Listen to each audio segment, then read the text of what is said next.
Outside the Philippines, President Rodrigo Duterte is best known for his violent war on drugs. I'm just saying, if you create a problem for us, I will take you off.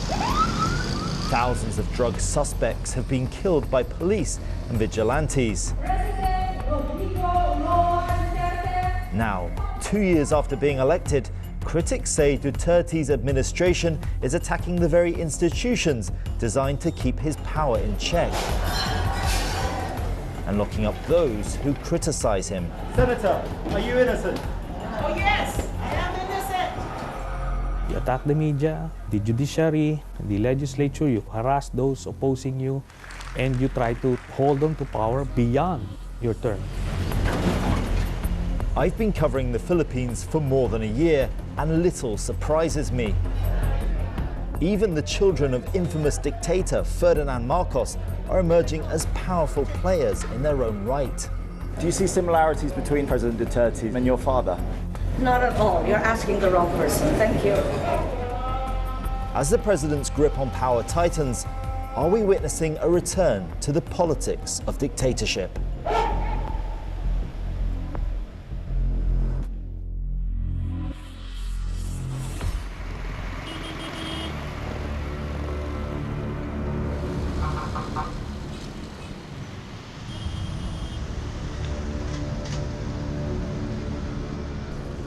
Nighttime in Tondo, a district with one of the highest crime rates in the Philippine capital. There's a curfew here. If you're under 18, you need to be off the streets by 10 o'clock.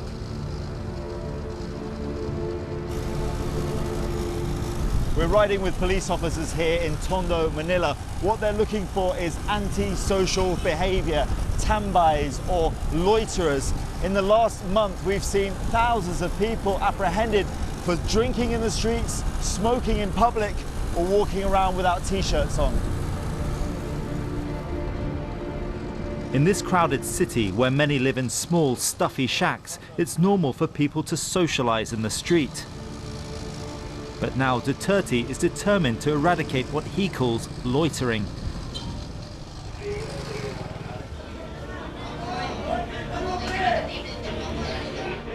The Philippines is infamous for its full-to-bursting jails.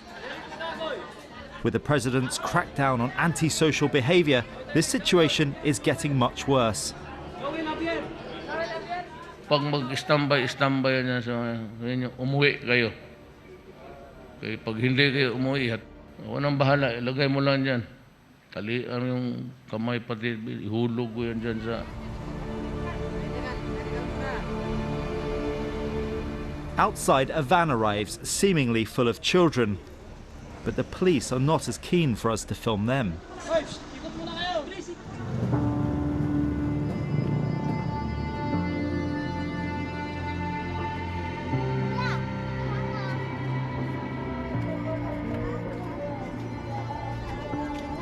Manila is the world's most densely populated city. 21 million people crowd in here, and life at the bottom is pretty tough. The district of Tondo is where many new arrivals to the city go, but it's hard to move on from here. It's become the most populous area of the Philippine capital. It's squalid, drenched in poverty, and at the sharp end of the president's more draconian policies. Ricardo and Russell live beside a heavily polluted river. They are both unemployed, and seemingly basketball is their only escape. Kahit ano, walang kasalanan, pumapatay sila. Masyadong mahigpit ang bansa natin eh. Hindi na lang paraya ng presidente kung ano meron tayo ngayon.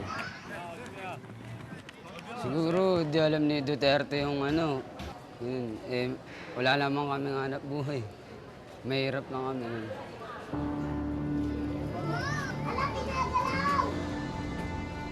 Yan, ang namatay, 10,000.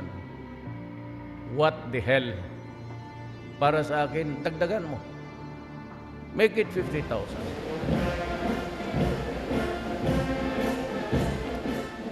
When it comes to authoritarian leaders, this is a country with a rich pedigree. Ferdinand E. Marcos is the only Filipino to be twice elected president. He's now overstayed his second term of office by more than a year and shows no inclination to step down. In the 1970s, the Philippines fell into the clutches of a notorious dictator, Ferdinand Marcos, who declared martial law. The president today exhorted members of the judiciary to expedite action. He muzzled the media, closed down political opposition, and took control of the judicial process.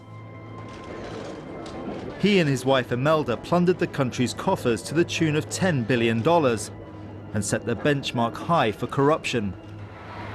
Imelda became a byword for greed, exemplified by her vast collection of designer shoes and dresses.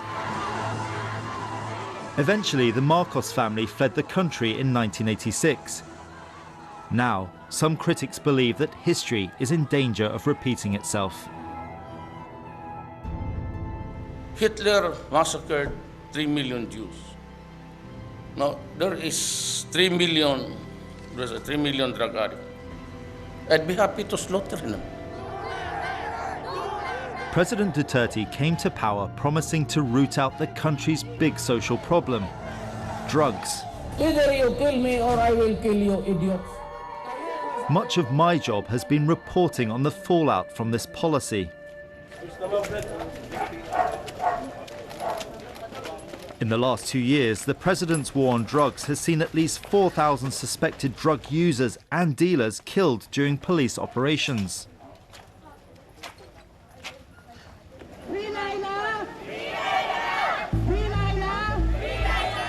It's not just the war on drugs, but also the attacks on the Constitution, which many fear threaten democracy here. The president's biggest critic is a long-standing political opponent, Senator Leila de Lima. As chairperson on the Commission on Human Rights, de Lima investigated an earlier killing spree. Before becoming president, Duterte was accused of controlling a death squad in the provincial city of Davao, where he was mayor, responsible for more than 1,000 deaths or disappearances. In February 2017, the Department of Justice detained de Lima following corruption allegations by the president. Many believe they are trumped-up charges. I attended her recent trial. Senator, BBC, are you innocent? I am innocent. The world knows that I'm innocent.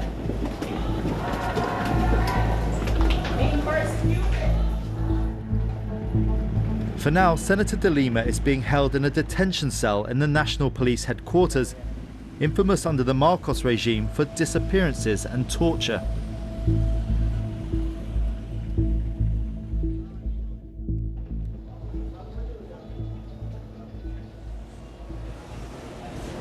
As a foreign journalist, I'm not allowed to interview Senator Leila de Lima inside her detention cell. Instead, I've sent questions to her special advisor, and she has responded by writing 21 pages of handwritten letters. In them, she details what life is like inside the detention cell and also why she believes that President Rodrigo Duterte is bullying politicians.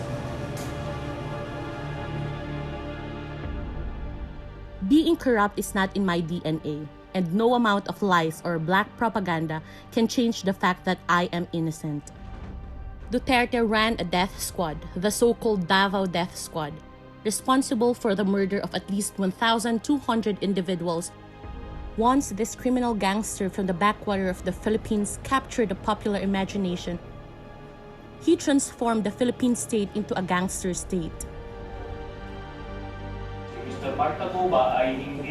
Senator Sonny Trillanes is a staunch defender of the imprisoned Senator de Lima. He's also a thorn in the side of the Duterte family. He led a recent inquiry into allegations that the president's son was involved in a drug deal worth $125 million. Paulo Duterte denied the accusation and issued a chilling warning. Every dog has his day.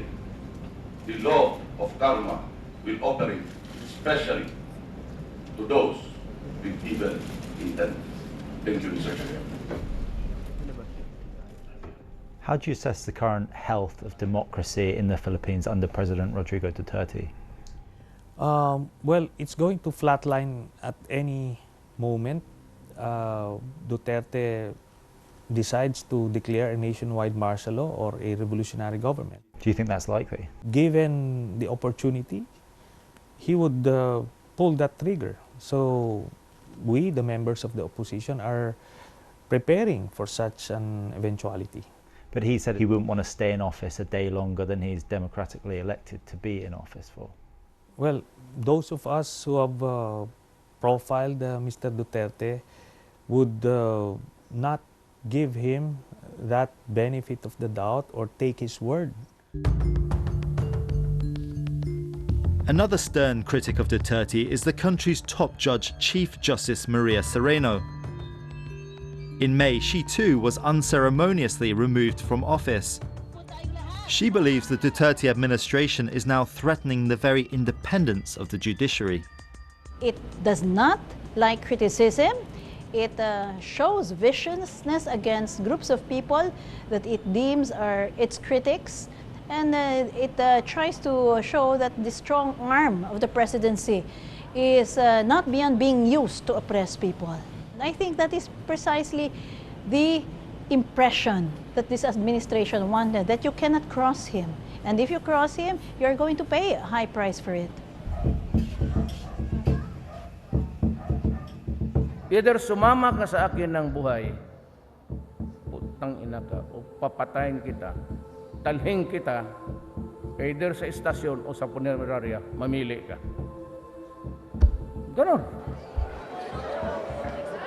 Inside the Congress building on the day of his recent State of the Nation speech, no one is disagreeing with Mr. Duterte. Harry Roque is the president's spin doctor. Once a darling of the left and a celebrated human rights activist, he's adamant that there's no creep towards dictatorship. Some of your colleagues were shocked when you started working with President Duterte because of his on-the-record disregard for human rights. Well, he doesn't support the organized human rights community, but he has actually been exculpated from claims of mass murders by no less than the UN Special Rapporteur Philip Alston, and investigated the case of the Davao death squad. It was clear there that it was completely cleared of liability. At most, there was administrative lapses, perhaps, but it was clear from the Alston report that he was not behind the Davao death squad. And despite this, people persist in accusing him of being behind now the drug-related killings. This is an interesting interpretation of the United Nations report into the Davao death squad. I wrote to the UN Special Rapporteur, Philip Alston, to see if he agreed with Mr. Roque's statement that the president had been completely cleared of liability.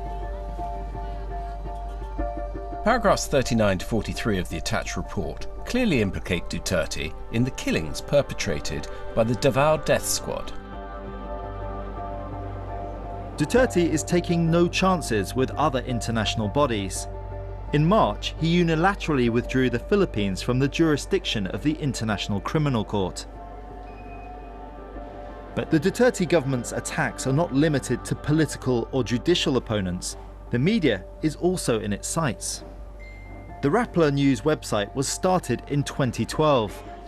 It's staffed by ambitious millennials keen to expose human rights abuses. In January, the government revoked the company's media license, claiming it was unconstitutional because it has foreign investors.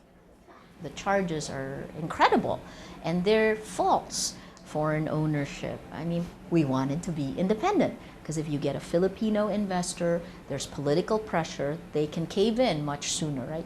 We haven't caved in, because we're journalists. The legal charges against the company were one matter. More disturbing were the threats on the internet. 90 hate messages per hour. When you get that many things, you have to sit and figure out, is it real? Where is it coming from? Rape threats are normal, death threats are normal. I've been called every single animal you can think of. This is meant to bludgeon you into silence. And what I've learned in the last year is the only defense you really have is to shine the light. So we've gone ahead. And you bleed for those son of a bitch Ilan? 3,000? I will kill more. If only to get rid of drugs. Pia Renada cut her teeth at Rappler covering Duterte's presidential campaign in 2016. She got a unique insight into the would-be president. He was a very different kind of politician. He was the type who would swear. He had this reputation of being, a killer, someone who flouts the usual mold of a politician. So he was also very charming in his own way. He had his way with reporters, with media, with people around him. He was very charismatic. But the relationship turned sour when Pia wrote a critical article alleging corruption within Duterte's administration. She's now barred from covering the president. My wings are clipped. I'm very limited in my movement. Also, my family is very worried about me because they see all of these threats online and offline. I get emails with death threats and rape threats. So it's definitely not been easy. Order bago ni Mayor. Di lang daw mo pat yun. Pusilon mo bisong. Wala na bisong, wala na may silbi.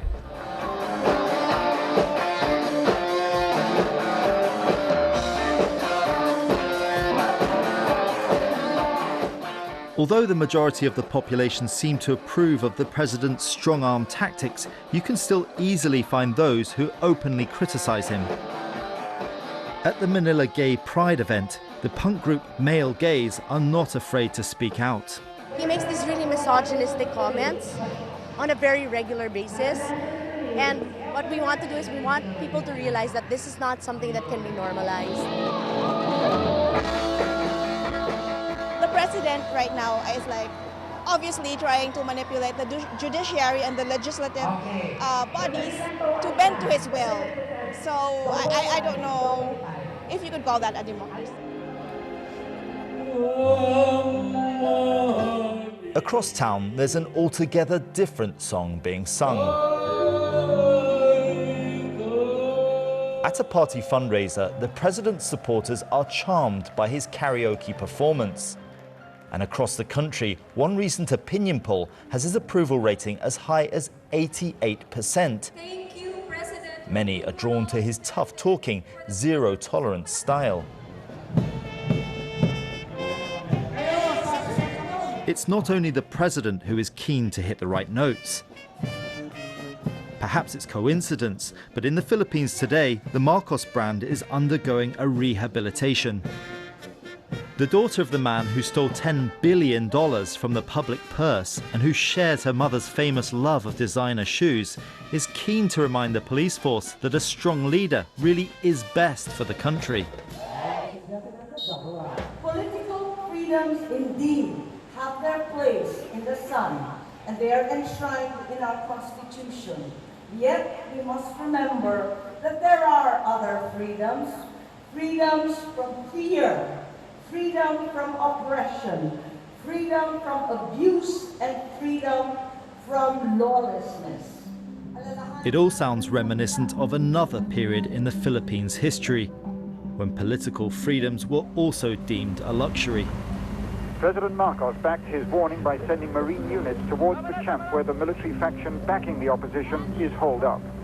Under Jaime Marcos's father, martial law was imposed on the country for a decade. There were widespread claims of human rights abuses, including torture and extrajudicial killing. Governor Howard Johnson, BBC News. It's coming up to 2 years of President Duterte's rule. Do you see similarities between him and your father? Not really. And why is that? They're both lawyers, that's about it. And do you think that they have a same style of rule, that there's some sort of punitive moves that have been taken under President Duterte and under your father? Not at all. You're asking the wrong person. Thank you. Well, if the daughter of the famous dictator isn't the right person to ask, how about the son? Ferdinand Marcos Jr., known as Bong Bong, is every bit as ambitious as his sister. He's currently jockeying to become the country's vice president. If you return to power, would you rule the country in the same way as your father? Would I rule the country in the same way as your father? I don't. I think we're a bit ahead of ourselves here. I'm protesting. I'm talking about the protest for the vice presidential election. I really haven't thought. Okay, thank you, sir. But just if you were elected as vice president, what would your style be? Would it be similar to your father? My father was never vice president. Every time, every period in our history calls for different sort of leadership.